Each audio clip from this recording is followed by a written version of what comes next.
If you pay attention, you can tell who's insecure by who talks the loudest. This week, the loudest people told on themselves, and some of y'all did too. Let's go, New York! John Cash. Yo, listening to John Cash. Welcome to the Receipts and Reactions edition of the John Cash Show podcast, where the truth doesn't whisper, it screen records. Everything discussed here is public, alleged, and already online. We're not investigators. We're commentators. The facts are public. The reactions are the story. Right, Justin? There we go. Welcome back. I said it better myself. Hello. Thank you for having me. Now, let's get into 50 Cent and T.I. 50 refuses verses with T.I. Cool.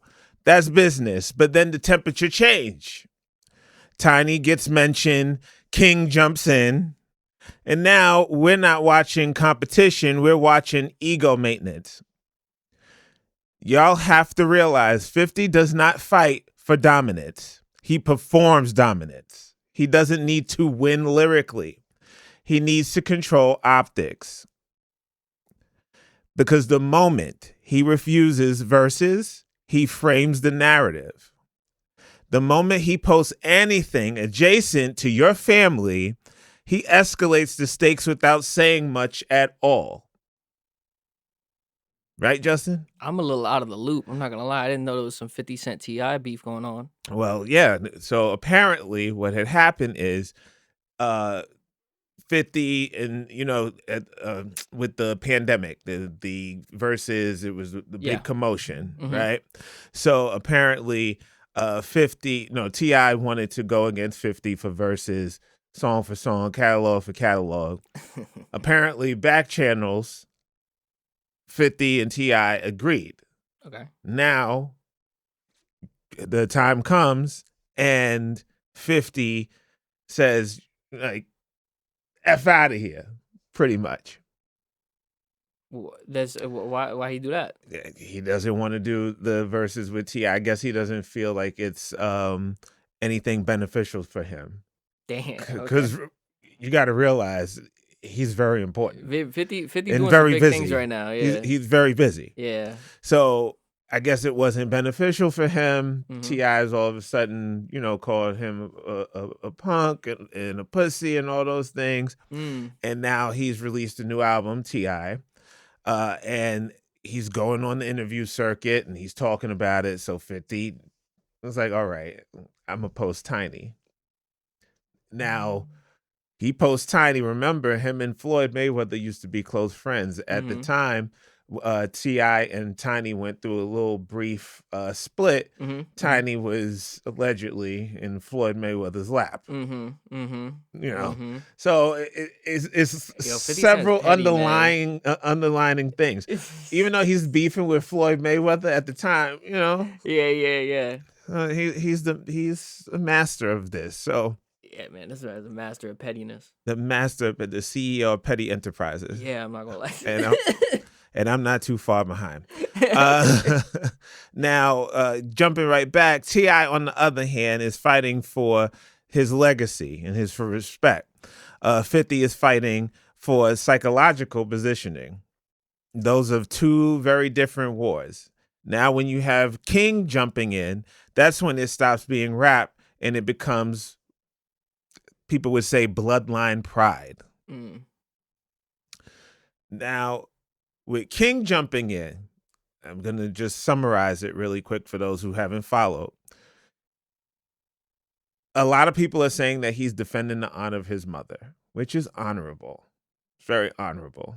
He says, you call my mother ugly, let's dig your mother up. Because everybody knows that 50 Cent's mother, passed away.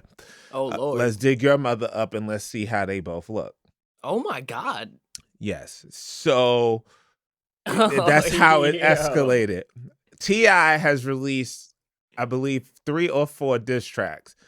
And then now he has Domani singing. He has King. King has even rapped at least one. King the Son, yeah. Oh, my God. Has even rapped And 50 has not even, he just posts pictures online. He's like rage baiting. He's just a professional rage baiter, bro. He just posts pictures online. And that's, that's. I guess he's just like, fuck. He's like, I don't really want to make a song. Yeah, fuck it. He doesn't need to. Yeah, I guess not, because they keep going and he's just not. He's fueling the fire without even doing anything. Understand, 50 Cent had one of the largest grossing rap concert tours a couple years ago, and he has not released new music outside of soundtracks and stuff. And I mean, he'll do features here and there, but he has not had a studio album since, and correct me if I'm wrong, 2008. I actually don't know. 2008, 2008, before I self-destruct. He had like other mixtapes. That's crazy. I actually didn't know that he dropped music. Like off the top of my head. I mean, shit, if you make that much money off a tour or whatever, all the shit he was doing video games, he was doing movies. Way over, it was like $100 million, and that speaks to his relevance. Why, yeah, what else would you really need 20 to do? years later, and he's still doing big things. $100 million tour. Now, let me say something that might be unpopular. When your son is defending your legacy is insecure. Because the internet doesn't want resolution. It wants spectacle. And 50, if nothing else, understands spectacle. The internet doesn't reward truth. That's the nightclub in Power. It rewards theater. Like how I threaded that. That was a good one. There you go. Yeah. He doesn't throw punches. He throws perception. He doesn't argue. He plants seeds and lets the internet water them. That's a very good way to put it, actually. That is why 50 is dangerous, because he never looks emotional. He looks entertained. And let me tell you something. The man who looks entertained during conflict is usually the one who already knows how it ends. This situation isn't about verses. It's about hierarchy. That's why 50 never chases the moment. He controls it. Now, that's a receipt. Now, jumping from 50 Cent, let's cross the Atlantic. At BAFTA, an attendee with Tourette's, John Davidson, had involuntary vocal tics that included offensive slurs during the broadcast. One was edited, one was not. A political statement, let's just say FP, those of you who know, was edited out before airing. Now, Tourette's is neurological. Tics are involuntary, but broadcast editing, that's intentional.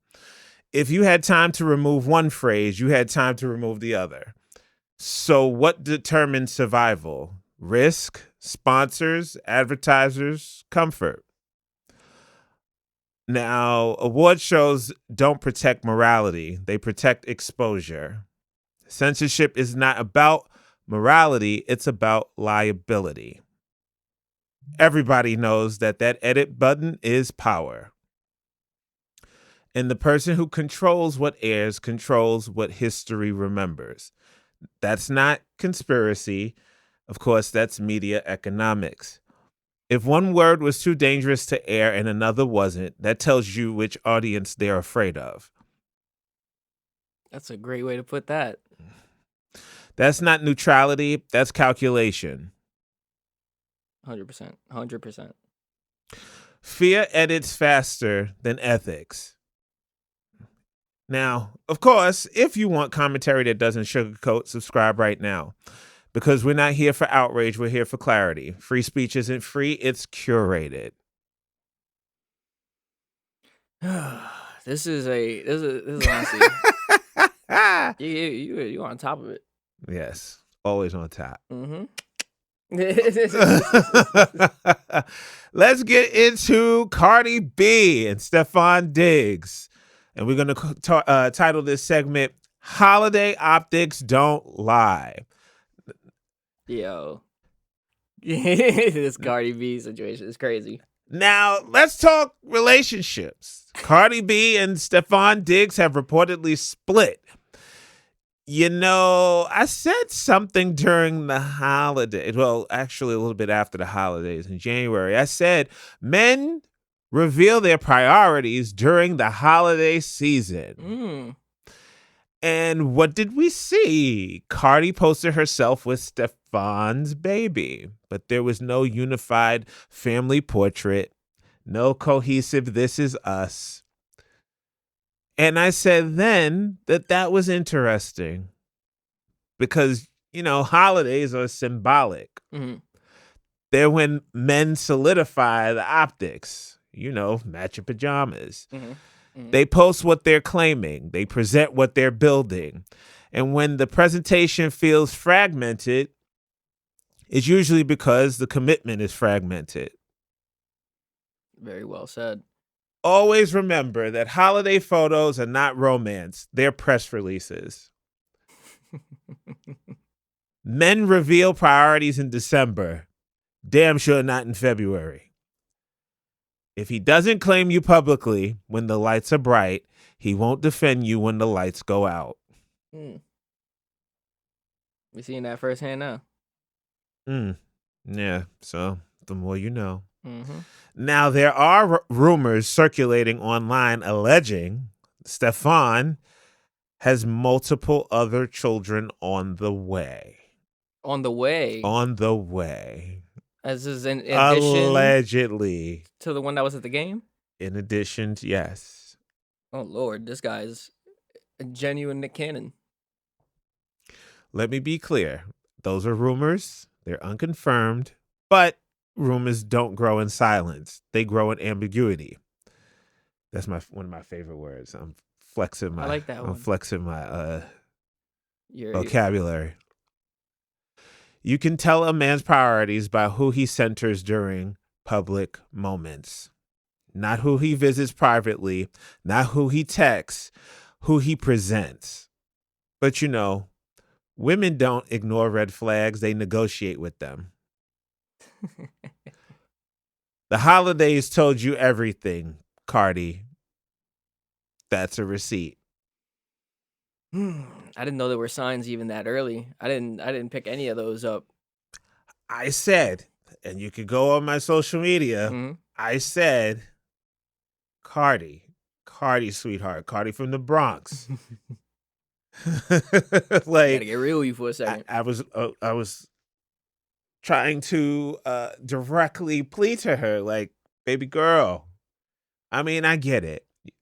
It was supposed to be a revenge relationship and all that other stuff, or revenge screw, and it got a little bit a little further along than intended. Mm-hmm. And you rocking with it. I get it, but even Stevie Wonder could see what was about to happen. Wasn't there videos of him on a boat with like a bunch of random women, even like months and months ago? Like real long ago too. Even Stevie Wonder could see what was going to happen. Let's jump into $830 billion. Gen Z doesn't need your advice. Now, the liquor industry lost over the past 4 years $830 billion. That's billion with a B. Gen Z is drinking less. They're drinking yerba mate. Yerba's good, man. Low sugar. They're probably drinking yerba and smoking.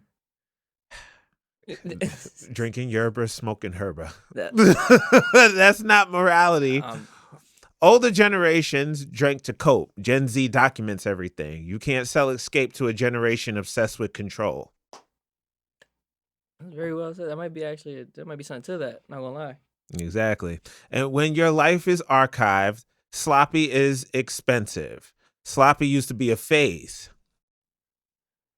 I know. I've had plenty of sloppy nights. Haven't we all? Now, apparently not Gen Z. Now it's a screenshot. It's strategy.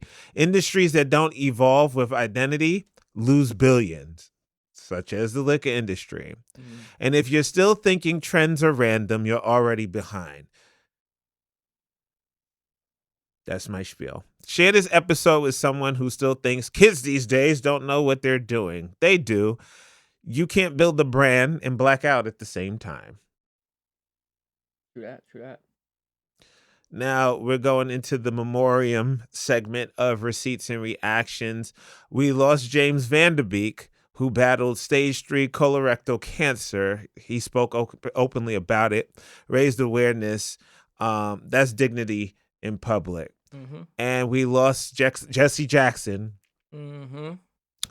I was about to laugh. This is a serious moment, but I was about to laugh because I thought about one of my friends who I told, I was on the phone when the alert came. I said, oh, Jesse Jackson died. Mm-hmm. And that person, I'm not going to say he or she, that person said, oh, the one from Grey's Anatomy. It's like, what? What the? Yo. Bro. That's mad funny, actually. I said, I said, I do know, and I hope that you do know that I'm going to say this on this show. Yeah. That's insane work. Look, my friends give me all the content in the world. I love them. I love them to death. Yeah. Love you. I told you I was going to do it. Now, Jesse Jackson, not Jesse Williams, Jesse Jackson was born into segregation. He worked alongside Martin Luther King Jr. He founded Operation Push, and 6 decades in public life. Whether you agreed with him or not, he shaped the room. Legacy doesn't argue, it endures. And endurance is louder than opinion. Now let's get into this week's closing monologue. All right, here it goes.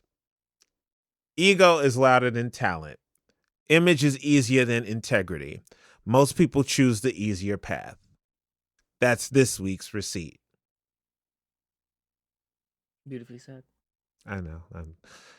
Bars. In this week's petty proverb of the week, I know I get it out eventually.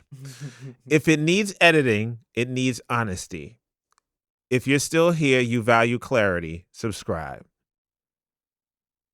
See you next time on the John Cass Show podcast. Let's go, New York! John Cass. Yo, listen to John Cass.